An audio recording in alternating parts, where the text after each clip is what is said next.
Do you ever wonder why your pup barks at, I'm going to do air quotes, nothing, thin air? Well, for them, it probably is actually something. So I'm here to chat with you about, why they may be barking at things that you seem to think, why? Why are they barking at the UPS truck? So, who am I? My name is Linda Kwan, and I am the owner and trainer at WowBowWow. I specialize in working with families or individuals with family dogs, companion dogs. And I help them train their dogs to be well mannered, well behaved, well adjusted dogs.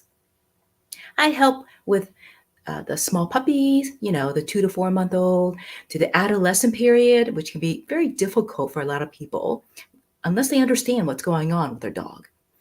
And then obviously, there's always the rescue dogs and the mature dogs that you may start having, I don't know, seeing some behavior issues that you may want to change. So back to this topic, because I hear this from several clients and some posts I've seen. It's like, why is my dog barking at such and such? I don't hear, see anything when I look at my window, on our walks. But, at first, I'm going to say, their senses are so much more acute than ours, especially their smell and their hearing. So what we may perceive as I can't, hear anything and we can't smell it. I don't see anything. So what are they worried about is what you're probably saying.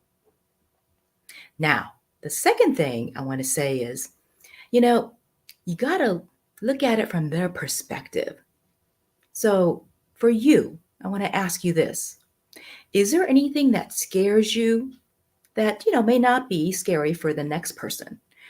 Could it be heights? Could it be spiders? I don't know. For some people, public speaking, it can be very frightening. But for others, it's not a big deal. So what are you scared of? And what would you be sweating about and palpitating about? So think from the dog's perspective. Some things are that worrisome for them. Maybe not totally scary, but maybe sometimes an alert bark letting you know. It's like, for example, my Jill and Danny. A lot of times I don't hear someone walking by, and many times they don't bark at everyone that walks by. But every once in a while, someone drops up a flyer or something at the doorway, and man, they can start barking. And I say, hey, come here. And they do.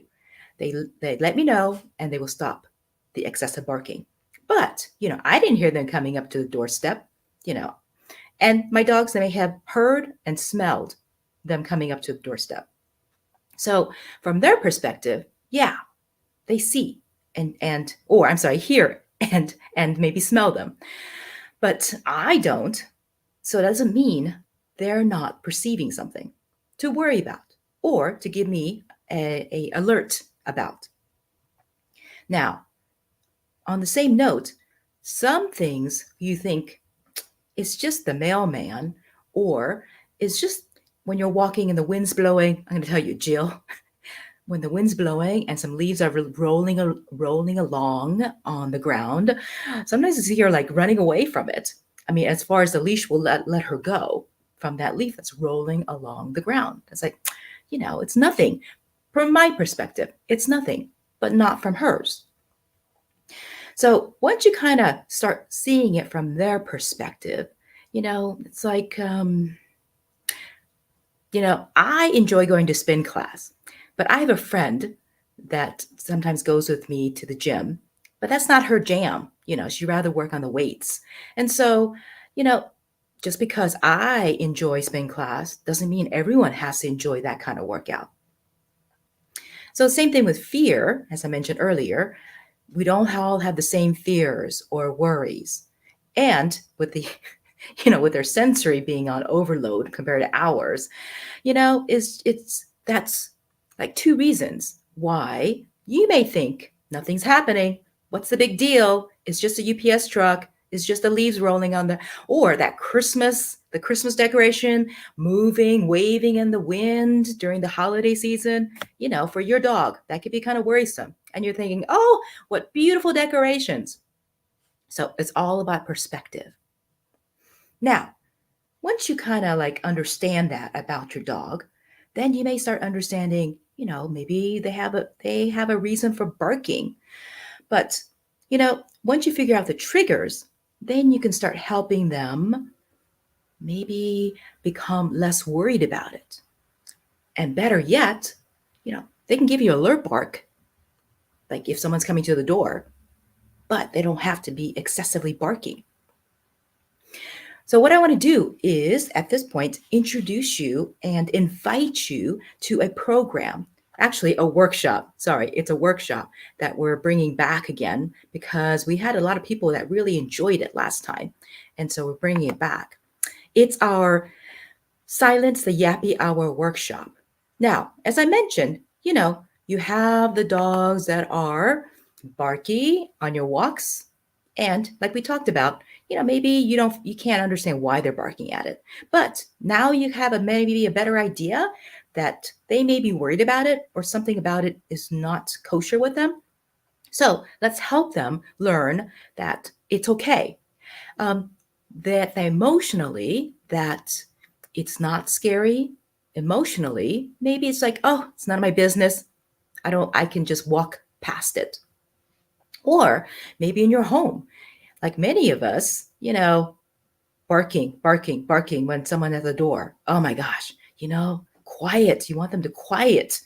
So, helping them learn to do that. We got some pointers for you in this free workshop. So, if you're interested in signing up, if you're ready to stop apologizing for your dog's barking and help them feel that they are okay, that they are secure, they don't have to keep telling you and worrying about that thing, join our workshop. We are having it this time on June 11th. It's a Tuesday. So I'll add the link below after I finish this live. But you know what? I would love to see all of you at the workshop. If you need immediate help, contact me. I have private sessions, programs, as well as in-person group classes. Now, if your dog is an excessive barker at other dogs and people, the group class is not going to work. But call me and maybe we can talk about another way of helping you and your dog. All right. Thank you for joining me for my Training Tip Tuesday. And I will see you next Tuesday.